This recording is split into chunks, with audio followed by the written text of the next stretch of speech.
একটা গল্প শুনবে? গল্প গল্প শোনা আর শোনাবার নেশা চিরন্তন। বাঙালির দিনলিপি থেকে গল্পকে ছেঁটে ফেলা একেবারে অসম্ভব। আচ্ছা, তুমি কেমন গল্প শুনবে? ক্লাসিক নাকি থ্রিলার? ফেলুদা, ব্যোমকেশ, কাকাবাবু নাকি কর্নেল? আচ্ছা, একেন বাবু বা মিতিন মাসি কি দোষ করলে শুনি? আচ্ছা ছাড়ো, বলো তো দেখি, পুতুল নাচের ইতিকথা নাকি কমলাকান্তের দপ্তর? বলি, শেষের কবিতা চলবে নাকি? আরে ঠাকুমা, দুঃখ করছো কেন? বলি, বয়স হলে ছানি তো পড়বেই। দাদু, তুমি একটু বোঝাও না ঠাকমাকে। আরে আরে, তোমার আবার কি হলো? মন মরা কেন? খুব ব্যস্ত?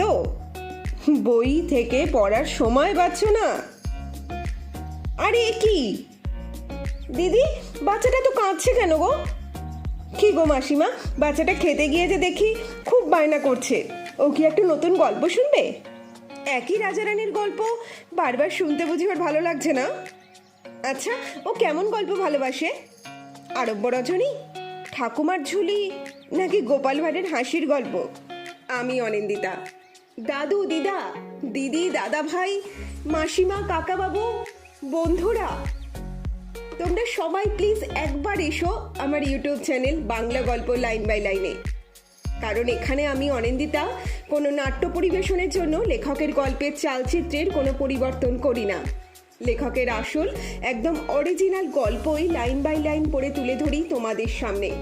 পুরো গল্পটা শুনো প্লিজ, আর ভালো লাগলে লাইক আর কমেন্টও করো। কিন্তু প্রথমবার এসে থাকলে আমার চ্যানেলটা সাবস্ক্রাইব করে দিও প্লিজ।